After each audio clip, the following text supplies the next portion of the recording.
Today is December 12th, 2013, and we are interviewing Mr. Al Hostick at the Illinois State Library.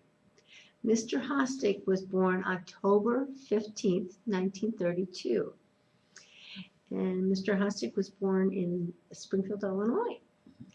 Mr. Hostick, my name is Cheryl Walker, and I will be interviewing you today. For the record, could you state what branch of service you served in and what your highest rank was? I served in the Army, and my highest rank was corporal. Before I left Korea, though, the captain in charge kept asking me where my other stripe was. And he did this several times.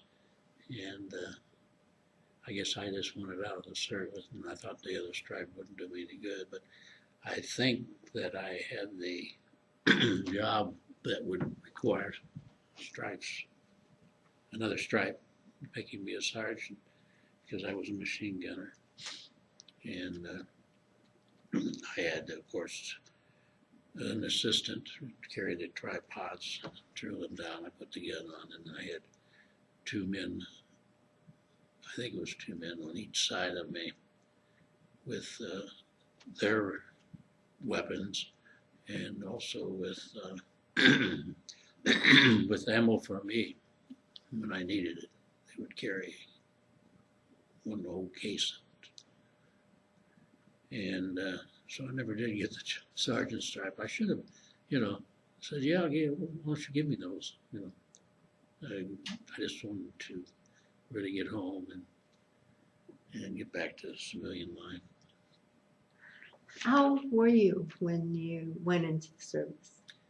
Let's see, I went in 52, but my birthday had not occurred yet. So I must have been, 19?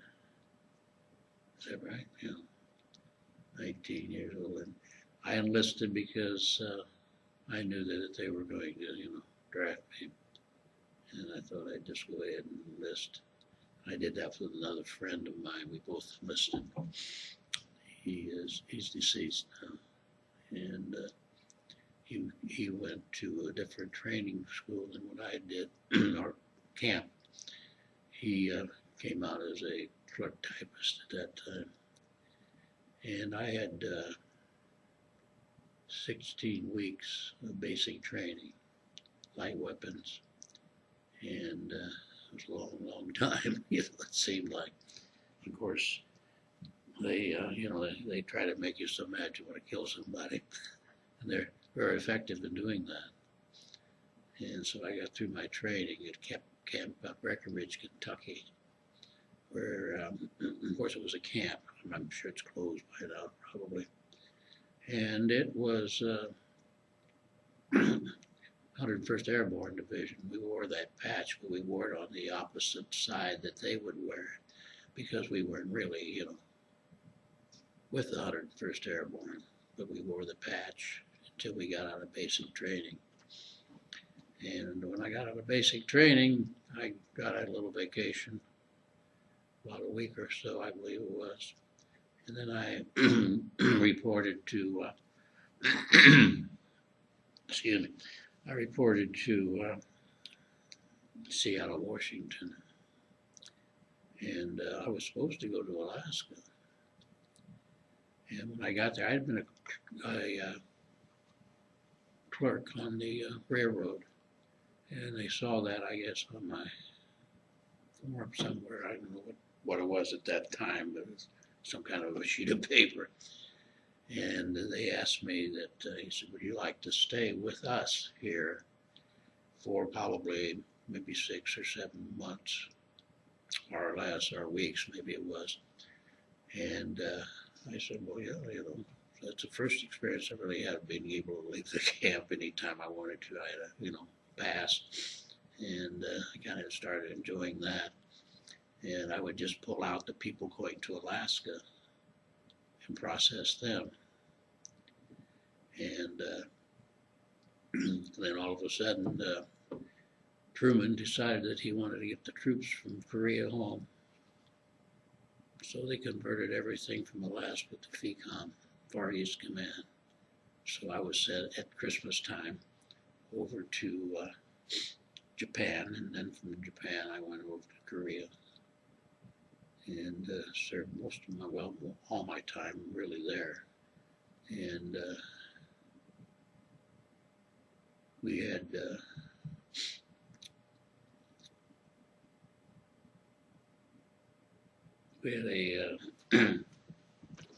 couple of two battles, major battles that we fought in, you know. And I was still there when the war ended. And but the day before that, or 2 days before that, we really got kicked in the rear. We lost about half our company.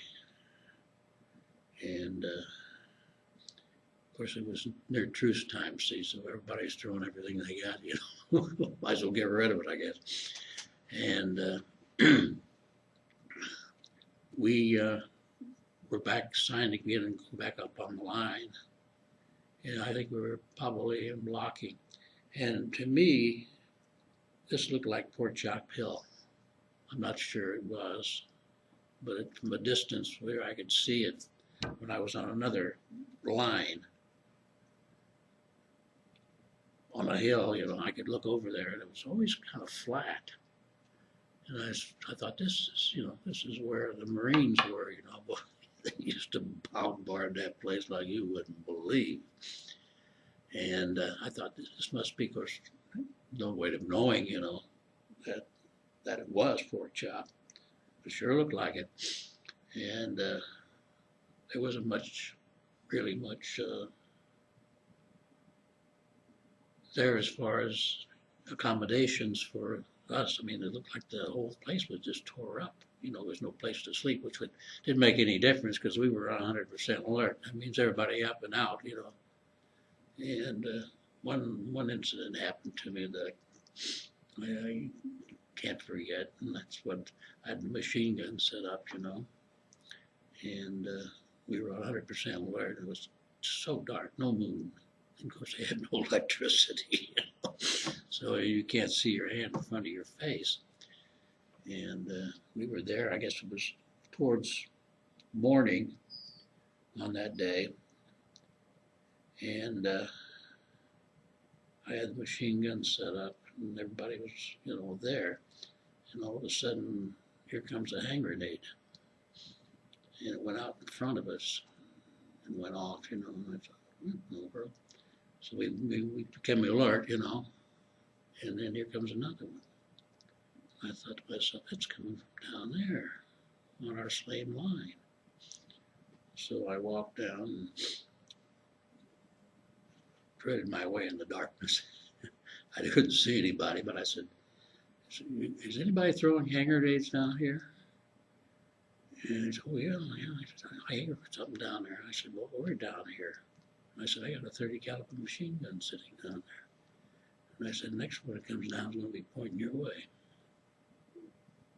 We didn't get any more hand grenades. We could have, you know, if he kept going over farther, he'd have right in our laps. And you know, he could have killed all of us because we were, you know, fairly close together. We weren't spread out that much. So that's kind of a story. But they came over that day before the evening that I just talked about, and they came over with the Air Force did. The Air Force had props, and they wouldn't come down very far, but they would come down as far as they could and let go. And they just bombarded that place like you would be all day long. And then here comes the Air Force. They got the jets. They come down a little bit lower. Napalm and everything, you know, going off. And you guys were down there? We were over here on this side of the hill. We could see them come down. I mean, seemed like you could almost touch them, you know. They were very close. And we put up with that all day long with all that bombardment. And that was before the evening when the thing occurred about the machine gun and the hand grenades. And they just blew that place to pieces. And the next morning, of course, the truce had been signed. And here comes all these people, all these troops, not our troops, but their troops, come out, this is hundreds of them, it seems like, and they're all hot hid, underneath, dug in deep, so that they didn't have to worry about getting, shot at. But when the Marines were on that island, or on that area, they really caught it. I mean, it seemed like they'd always blast, and then we'd get a few shots in too because we weren't that far from them. And we got, it's kind of funny, if you hear the swishing sound of the run coming in, when it goes shh and stops, you better duck because it's right on top of you when you can't hear it anymore. We had several come in and we were bouncing against the trenches, And you just never know when it's gonna, it could have dropped right in the trench, because they were a little bit too deep. There should be the shots that they were firing, the rounds were kind of hitting, further away. They didn't have the right coordinates, they were still playing around with it, but they were really hitting pork chop. I think there was a movie made about pork chop 2 years ago, and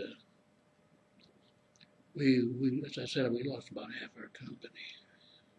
We really got kicked hard. There were some that shouldn't have been up there because they were about ready to rotate, go home, but they went up anyway, and neither one of them came back. What company were you with? I was in the 8th Army, 7th Division, Fox Company, 32nd Infantry Division. So, When you left Washington, Seattle, Washington, did you know what company you were going in? No, I just knew I was going to FECOM, Far East Command. And we first go on the Marine Adder, which was wasn't a Navy ship, it was a Coast Guard. And it wasn't much of a ship. And it took us 21 days to get from Seattle to Tokyo. Quite a while. Yeah. Then coming back, I was on the USS William Mitchell. It was all Navy, We got on there. They used to really put out a spread, And after about 2 or 3 days, they took the milk off. We were drinking the milk like crazy. And they, you could still have milk, but they weren't putting the pictures on the tables, But it was much nicer. We got back in 18 days to San Francisco and got off the ship there, and then we were sent many different directions. The whole crew that got off on small planes. And of course, we ended up in Chicago. We left late at night after getting off the ship and processing and everything. And we had a stewardess, and I think we all fell asleep. And by the time we woke up, we were in Chicago. Probably, I don't know what airport it would be, probably the smaller one downtown, I would imagine. And then from then we went to the Camp Sherman, I think, up there. And I was there waiting to be, discharged. And they decided to discharge me after 21 months, 11 days, even though I had enlisted for 2 years. And everybody told me, said, you're going to serve the 2 years. Well, I didn't. I got out in 21 months, 11 days, because by the time they processed me, sent me to another camp, and paid for new clothing I mean, it wasn't worth it for, 2 or 3 months. So they discharged me there. And I met a friend there. I'd seen him before. I think he went to Clyde's High School here in Springfield. He's still around kicking. Real good health. But anyway, he saw me there, and I looked at him, and he looked at me. I was going around the different barracks, pinning up bulletins for something. I don't know what it was now. Been 60 years ago. So he looked at me and said, "Don't I know you?" And we got to talking. He was from Springfield. He was a sergeant, and he was waiting to be processed, and somehow he lost his records or something. And he was been there forever until they could find them. And we got to talking. He said, I said, "I haven't got any money." He said, "Could you loan me some money?" I said, "Sure." It was $5. Of course, $5 then was a pretty good amount. That's all he wanted. So I gave him $5.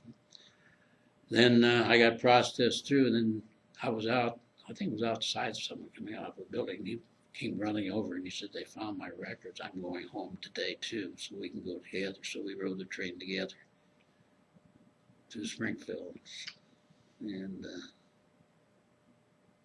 see him occasionally. But I think I went to visit him, when he at his home, a couple times. I think he got the oldest boy's haircut, gave him a haircut. Our oldest son, he was only 8 then, he's 55 now. And so I saw him, occasionally. He was a real nice fellow. And he's in real good health. In fact, I think he just lost his wife not much more than a month or so ago. Where did you, when you joined the service, where did you enlist at? I went to St. Louis. I guess I enlisted here. I don't have any recollection of the fact that I was, in one of the stations. And I guess I'm sure we went here, the two of us, and then we went to St. Louis. Then he turned around and sent us to, I don't know whether it was Montana or Wyoming or someplace up in that area for a very short period of time. And I was still with my friend. And we stayed there for quite a while, maybe at least a week or two. And then he went. He had a B profile at that time, and he had no combat. And lucky me, I got an A profile. So I went to another camp. And I had, like I said, 16 weeks of basic training. And he, of course, had probably much less, maybe 8 weeks. And or 6 weeks, I don't know what it was at that time. And then he went to school and got familiar with the typewriter. He was he went to Korea, or no, he went to Japan. And I found him over there before I went to Korea. And so we ran into each other. And then we got to go to Japan on R&R, rest and recuperation, And I went back to Tokyo. Of course, he was there, so I spent some time with him, in Tokyo. How many R&Rs did you get while you were in Korea? They give you a Skoshi R&R, which is about 1 day, and you send you back to the back of the lines, and you can go to the PX and stuff like that, and do what you want to do, watch a movie, and just get away from it for a while. And then they have R&R, rest and recuperation, and they take you to Japan, and you can stay there for, I think, for about 4 days, 3 or 4 days. And then they have the rocker. It was named after that author that got killed in World War II. What was his name? It was a news reporter from the Star. What's his name? Remember, you know who I'm talking about. Rocker 4 is what they call that. It was really nice. We'd go out down there and we'd sit down at the table to eat, you know. We used to get a kick out of it because all you gotta do is you stick a cigarette in your mouth, you know, because everybody was smoking then. Just sit there like that and all of a sudden, bam. There's somebody there to light it for it. And they had a dance floor and they had a nice orchestra and we could dance. And it was really an enjoyable place. They had movies downstairs and they had a little snack bar where you could get hamburgers and so forth, you know, like you're in the States, you know. And the guy that ran the place was a Congressional Medal of Honor winner. And that was in Japan, That was in Tokyo. Tokyo. Mhm. Yeah, so I enjoyed the time that I spent there, which was limited, really, but it was very clean people, very clean. You know, you take the Chinese, it's kind of a little different story. Did you purchase anything while you were over there and send it home? Well, we used to get paid with script, they called it. And I think I was making, I think they were paying me $75 a month. And then they paid me another $50 because of combat. So I was getting $125. But I very seldom got, you know, any place where I could spend it. I used to take, you know, $20 or $10, I can't remember how much, and put it in my wallet. And the next month I'd take that 20 or 10 out and replace it with a better bill. Then I'd send the rest of it home to my aunt, who deposited in the bank for me. So, but I very seldom ever spent anything because there's nothing to buy. And if we, like on Christmas and New Year's, they would, I think we could buy some beer. I think we'd buy a case of beer and try to drink it all. And so that'd be the only expense that, you know, I think we had to pay for that. I'm not sure. So you had all the, you know, cases of beer stacked up. I guess you just went ahead and bought it and gave the rest of it away. Oh yeah, and then I, you know, before I left there, I loaned out quite a bit of money. I think I had $30 or $35. And I used to hang around with this black guy. And we became good friends. He was really, he was educated. I think he had a degree from North Carolina. And he helped me a lot with, because I had to have a kind of a school for regarding the caliber machine gun, 30 caliber air cooled, and he helped me with that, you know. And then I got to a point where I was teaching the Puerto Ricans math, and we used to go to the movie every night. We'd eat, and then my friend and I would go down to the movie. And of course, they had the seats. They had seats, but they were cut out like this, you know, out of dirt. You had to sit on the dirt. We go down there and watch movies and talk and visit together. But the $30 that I loaned out, he says, "I'll get it for you."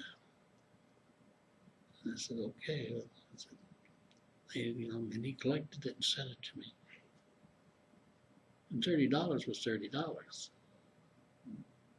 I thought, you know, I loaned it to him. I thought I should, you know, get paid back. But they didn't have any money when I left. So I don't know how it came about that we were talking about that, whether I brought it up or he did. But anyway, I received the money within, you know, the next month or so, which was nice of him. Yeah, I didn't owe him any money. He didn't owe me any money, rather. I think the other ones were a little extravagant or something, or gambling or something like that, you know.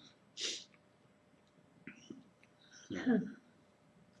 Now, did you have any entertainers come visit Yeah, you? we did. Marilyn Monroe came, and she came with Joe DiMaggio. Of course, he didn't know what to do. She's the entertainer. And we had another one too come. But we would, you know, get on in the trucks, you know, and we would be transported to an area where it was safe, you know, and enjoy the show. It's about 2 or 3 of them that I remember. I don't know whether we saw Bob Hope or not. We might have. I know Marilyn Monroe was there. I think there was another one, but I can't remember. Too many years ago. Now, did you stay in touch with anybody? No, I didn't. did- I only remember one guy, and he came in while we were still on the front lines, and I asked him his name because I was going to put it on top of the names of the other soldiers in our squad, and he said his name was Darnell Lauderdale. That's the only one I remember. It stuck with me. What? It's a rather unusual name. Huh. He was from the South. I remember him. Now, did you stay in touch with your family when you were over there? Oh yeah, I didn't write as much as, you know, probably I should have, but I wrote a little bit, not too much. Was it difficult writing? Yeah, what are you going to say? Yeah, I sent a lot of pictures home from the area where we were. Uh-huh. And I've got pictures of some of the men that, you know, were in my squad. What was the weather like over there? Pretty much like it is here. It gets cold. Mm-hmm. And, you know, you get in your sleeping bag and you're in a tent. Or if you're on the line, you're in a more covered area. Well, I think you got to fight with the rats. We had so many rats, you know, like that, you wouldn't believe it, how big they were. Mm-hmm. And the only thing we could get rid of them was you take your cigarette lighter and light it, you know, and then they go away. They were, you know, you could hear them. I guess they couldn't have been, you know, as far as you are from me. Mm-hmm. And of course they wouldn't bother you, you know, but they missed the fact that they were there and so big. And one time we were on patrol, went on night patrol, not patrol, but we were on guard. And I hated that, but it was necessary. And this Darnell Lauderdale was right next to me. I was kind of breaking him in, you know, and trying what to do. And a rat ran over his arm, you know. He just about went nuts. He didn't touch me, but ran right over his arm, I guess. He was slinging, you know, down like this. And so I mean, they were good size. And over near where we were standing, or you would stand if you were on guard, that's where the machine gun was, down below there. And there wasn't much of a drop off there. And I don't think any of us ever went down in there. It was very easy to put a hand grenade in there and you'd be gone, because it was a compact place, you know, limited as far as space was concerned. And so I stayed out of there, got up on the top. And then there's another trench that ran away from here. It was one trench that ran straight in, and then the machine gun was down in here, not very far, maybe 5 or 10 steps. And then there was another trench that went this way, and I always wondered about that trench, because I thought somebody could come down there, you know. So what I did was I got some wire, got some clips from the M1 rifle and arranged them so that they would dangle. And put them there, so that if I could hear anybody coming up that trench, then all I had to really worry about was what was in front of me and what was to the right, left of me. I didn't have to worry too much about the right, unless, I hear the dingles, and they would make, because I tested them, make sure that they would ring. Of course, it was real still out there. But it was so dark, so dark. Just, Were you in, like, weather, was it rainy at any point where all it did was rain? I don't remember too much rain. I'm sure we got it, but I don't remember too much. But it seems to me that it's about on the same line, that we are on Mhm. in Springfield, and it got cold. And if you, like I said, when you were back in the rear, and you were in a tent on blocking, we used to, so you had two divisions up here like this, and then they would be one back here. And if this one got hit or this one got hit, then we would go up. That's what we did. We were in blocking that time. We had that battle that we lost so many of our men. And then in the tent, we had so much, I think we had a 55-gallon drum of fuel to heat it, but of course it all went out, and then we couldn't get another one until it was time. And we'd sleep in that tent, and you wake up, cold. We were in a sleeping bag. Of course, you just left your clothes on. And you got to kick your feet, to get it warm in there. So I got a lot of arthritis, tremendous amount of arthritis. In fact, I went to the doctor, and my one toe was bothering me, my big toe. And he said he moved it and it cracked, Mhm. He said, I never saw anybody with so much arthritis in one area. So I said, well, that's good news. Did you have plenty of supplies? Yeah, I don't think we ever ran out of material. As far as our weapons were concerned, we always had a sufficient amount of that. And then the rations that we were eating, what we would do would be, it wasn't a very good thing to do.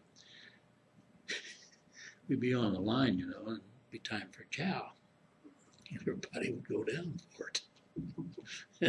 There should be somebody up above, kind of looking around. If they'd done that, they'd have probably been over on top of us. And we would have been down the hill, and they could have run right over us. Because they would have the high ground. Anybody has the high ground's got the advantage.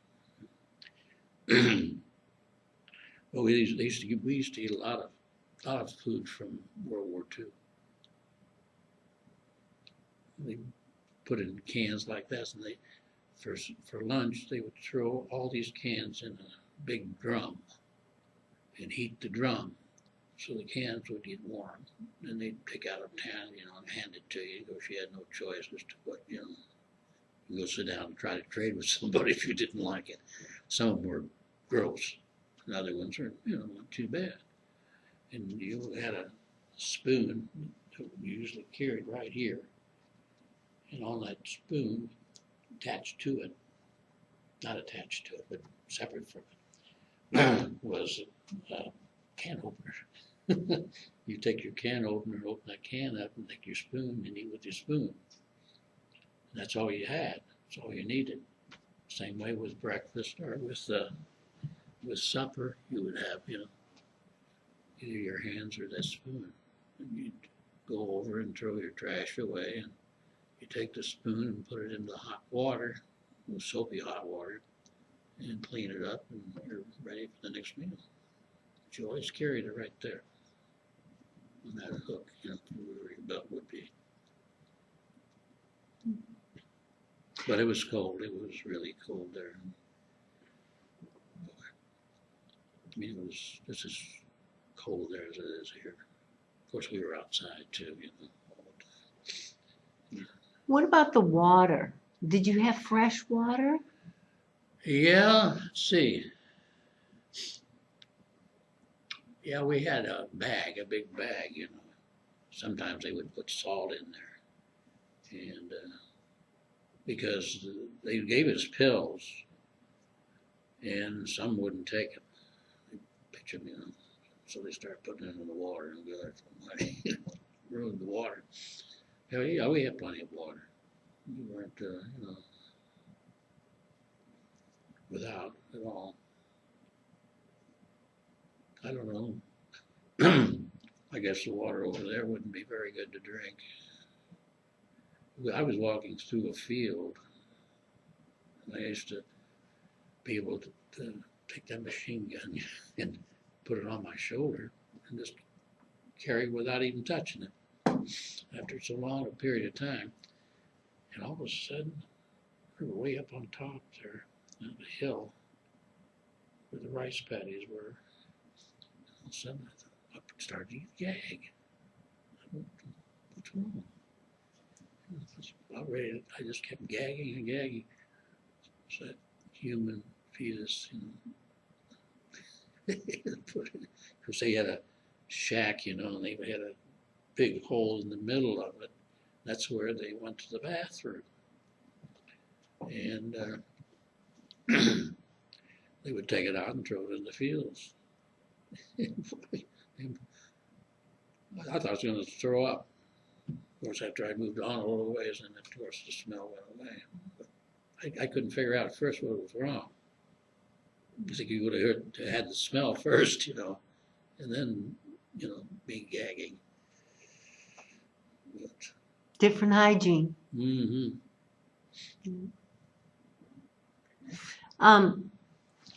Did you take anything to carry or put in your helmet for good luck or anything like that? No, I didn't have a rabbit's foot or anything like that. I didn't think much about dying, getting killed. Mm-hmm. I don't know why, but I just didn't till I got back home. When you got back home, what was the first thing you wanted to do? Well, I wanted probably to go out and meet people, get a car that I'd never driven before. Cars weren't that plentiful at that time. And renew all of my friendships with people that I knew, because I had a buddy that was in the Marines. In fact, all three of the brothers were in Marines. And the oldest one, I don't think any of them graduated from high school, but the oldest one was in Iwo Jima, and he sat on a hand grenade. There were three of them in a foxhole, and the hand grenade came in. It's like when I went on the rollers, and if you sit on it right, you can smother it. Well, he sat on it, but he didn't smother it. So he was in the hospital for about 2 years. And he came back after that and started going to school, and ended up with a PhD and taught at a university somewhere in Florida, and wrote several articles, papers, that were published. He died at 91, and he had children too. So after sitting on that hand grenade, what he would do, he had caps. He would open that cap up. That's the way he went to the bathroom. He had to do that every morning. Squeeze it, get out the stool, and they would bring. Of course, he had 100% disability, and he was very successful. And the other one, my friend, we knew each other since the 4th grade, and we kept in touch as much as we could. And he was in the Marines. He was in artillery in Korea. He got burned, face burned up. Not enough to disfigure him, but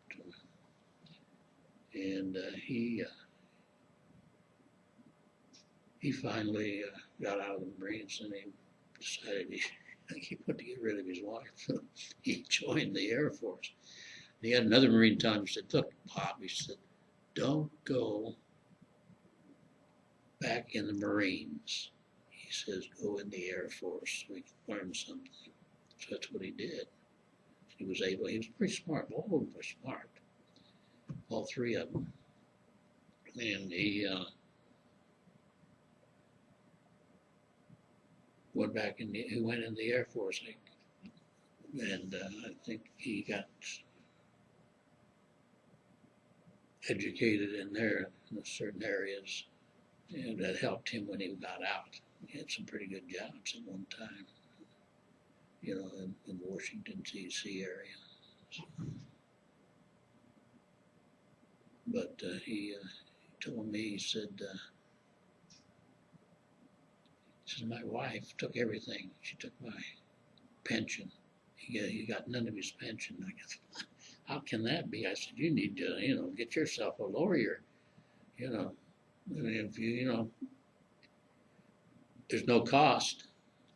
It's free. Of course, they're going to take some of the money that you take, but why not? You'll get at least something. He never did it, but he was pretty poor. But, because all he had, I think, was he had 10% disability. I have 20%, and I'm trying to get 30%. I have hearing aids from the VA, and I have diabetes. I get orthotics from the VA too, and shoes. And I'm trying to get 30% because I have a retarded daughter.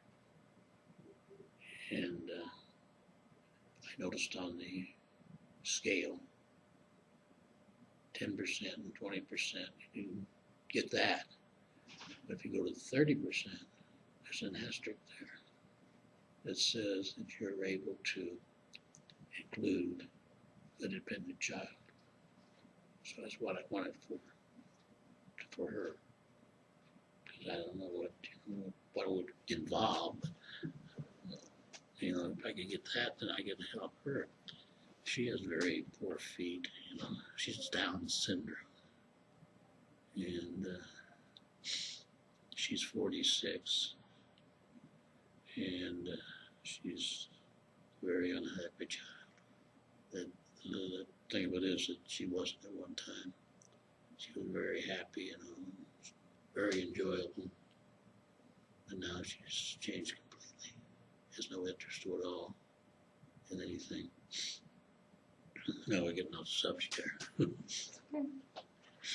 And we placed her in a home about 20 years ago. She used to go to elite school, and she loved that. And then, of course, had it to end. And then she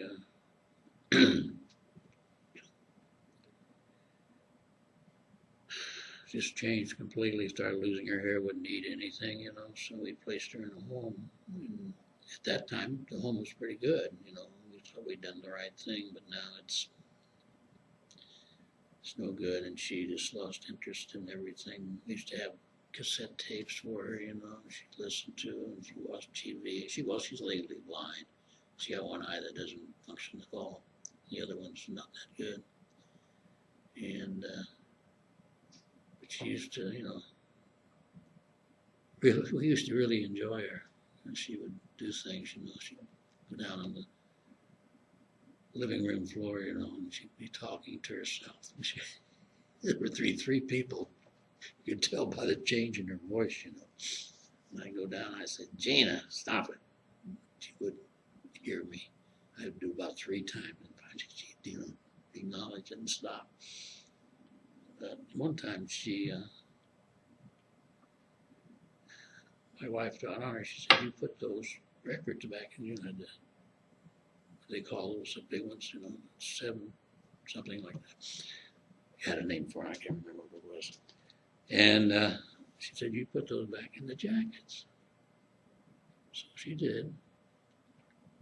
She got every one in the right jacket. How, I don't know. But she couldn't, of course her eyes were better then. But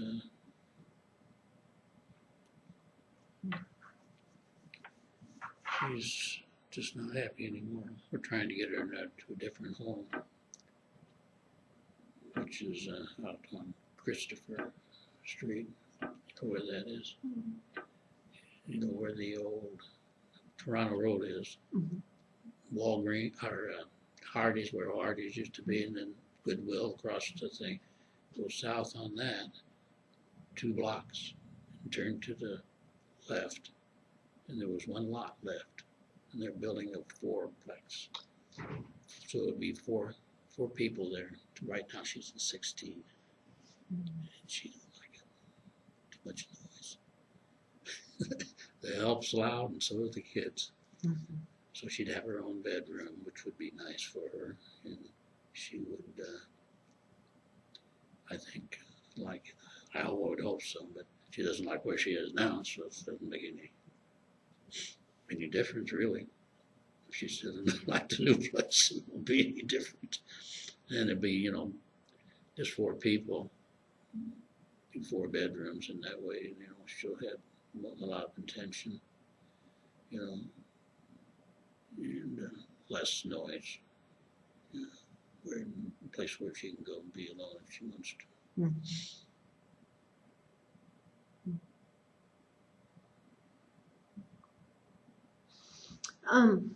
Did you, when you came home, did you go to school? Did you use the GI Bill? Yes, I did. And you went into education? Yes, It took me 5.5 years to get out of college. And what grade did you teach? I taught, well, my certificate was kindergarten through 9th grade, but I stayed in the elementary, 4th, 5th grade. I taught for 31.5 years. And I got my bachelor's degree from Western Illinois University. And I got my master's from the, which now is University of Illinois Springfield. And then I still had, I think they give you 4 years to, complete it. So I just kept going. I got 38 hours beyond my master's. Did you belong to any veterans organizations? Just recently, about maybe it's been a year, I don't know, not more than that. I got a letter from the DAV, Disabled American Vets, and they were wanting me to join. And I always kind of wanted to join an organization, so I did. I went out to the lake there and met with this man after I'd called him, and he processed the necessary papers to make me a member. And I kind of lucked out.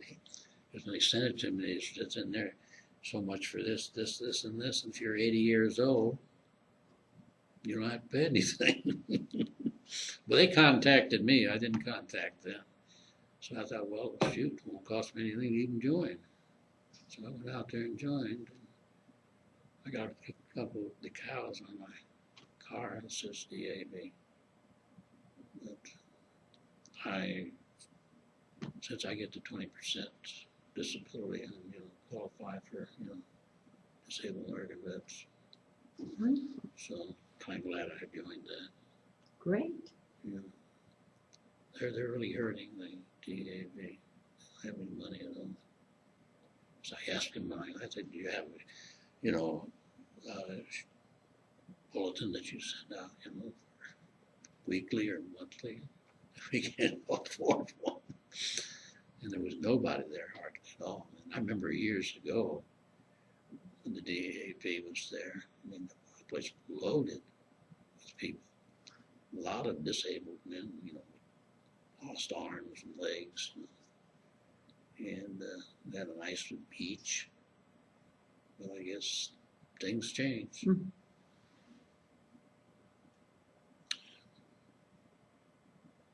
Nothing stays the same.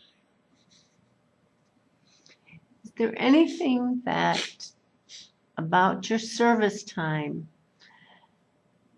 that you feel was very memorable to you? Let's see. Mostly, I can think of only things that bother me about it. When I got home, you know, I stood in line and said RA 173599930, you know, so many times that when I go to the movie, there's about 3 or 4, of course you just get your ticket outside. And if there was a line, you know, I wouldn't even go because I won't stand in any line anymore. And then I mentioned the fact that I can't stand people behind me. Okay. I'm always looking, you know, even now. And when I first got out of the service, I had to have a wall behind me. And did I tell you about the fact that I don't remember if I did or not, about the airplane coming over? I didn't. I thought I told you about I was working and when I first got out of the service and I was painting at Garden Court, which is now a different name. And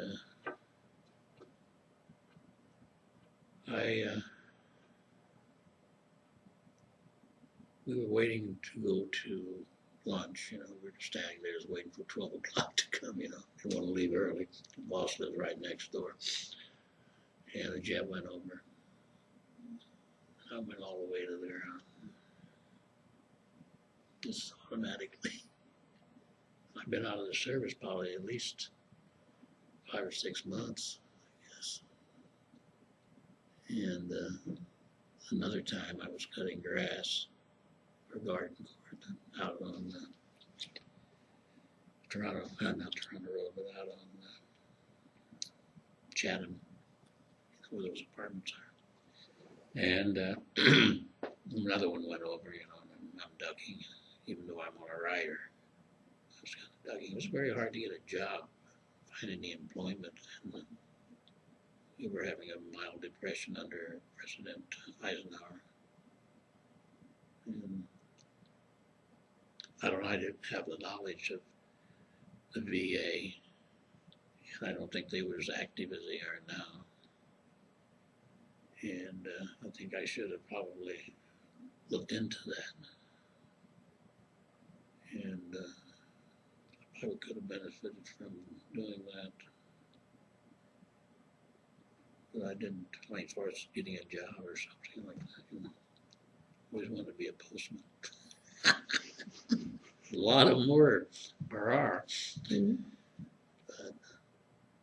But everybody's too old to work now.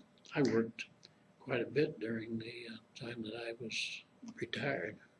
I had several jobs, which I really feel fortunate to have had. Because I, you know, had something to do all the time up until about, well, 4 or 5 years ago, and then my feet started hurting me. I mean, I can't stand, I can't do much work, but it's a sit-down job. But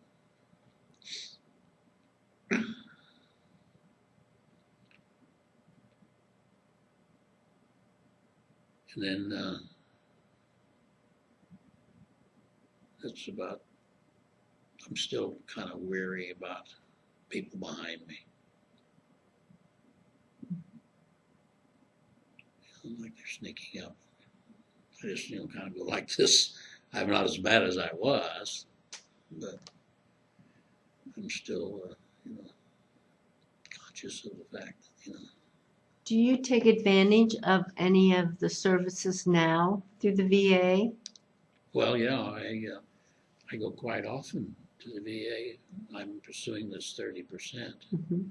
and I go to the VA on Spring Street, and they're very helpful there. But things are so backed up, there's so much demand for, for veterans, and some are, just really in the need of, arms and legs, more special ones, and you know, I think everything is about to be backed up about at least a year and a half or two. That's why I'm having so much trouble getting this. But I did run into a lady that we were at downtown. They had a meeting, and a lot of veterans representatives were there. And she was saying that she had a father that was well into his 80s or 90s. And she said, is it true that if you're over 80, that they kind of move you ahead a little bit? And I don't know what the answer was to that.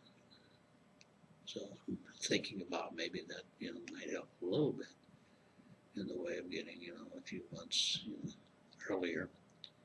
But it's just a long wait for everything. There's a lot of things you don't know too. I was going to through the Medicare for orthotics and for shoes, and then I found out that the VA offers that.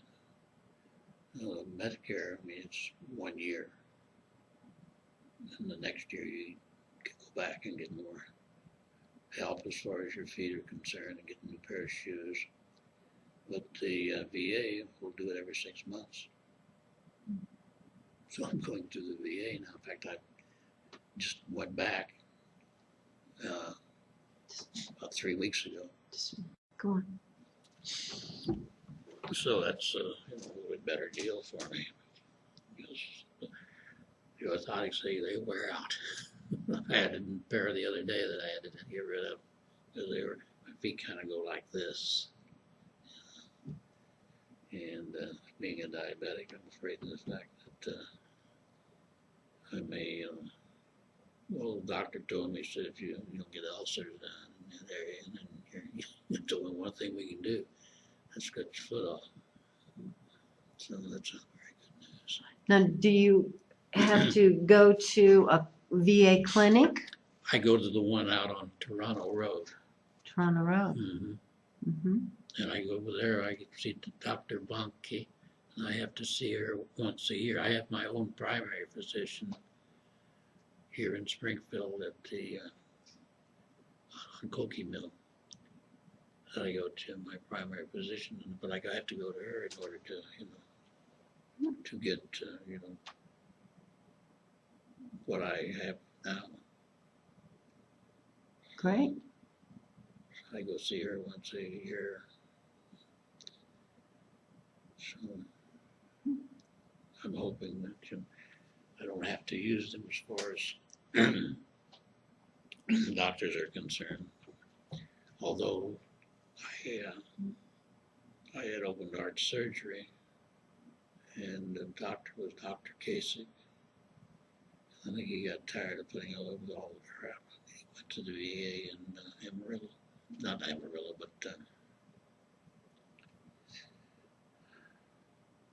where the battle was. Anyway, we went there, and he's a wonderful doctor. So, and he's down in Texas? Yeah, Oh, Texas. Hmm. And I hate to lose him. He was very thorough, really, I really liked him. His examinations were, very thorough, he kept on top of everything, Had me every 6 months, he would have me, I've got blockage in here. And he would do a test on that to make sure everything was all right. And I really, so if anybody who goes see him down in Texas, I mean, he's lucky because he's really good. So maybe there are others that are, just as good too. But they're very nice at the VA. I mean, they're very helpful, very kind. And especially on Toronto Road there, I used to be over on 7th Street. I used to go over there occasionally. They've enlarged it quite a bit. There's more people there now working than there was. And for the orthotics and the shoes, they come from Anvil. And I should probably be hearing from them very shortly. They'll call me and I'll go out and get them. Usually on a Wednesday they come. Is there anything else that you'd like to share? Mm-hmm. That pretty well covers it. Okay. Well, what I'd like to do is, first off, I'd like to thank you for your time that you served our country and for the time that you gave our country. And I would also like to thank you for the time you gave me today in sharing in your history with the time. I think everything's okay to go? Yes. I think it's all right. Yes. Okay. And I'd like to thank you. Mm-hmm. Thank you for having me.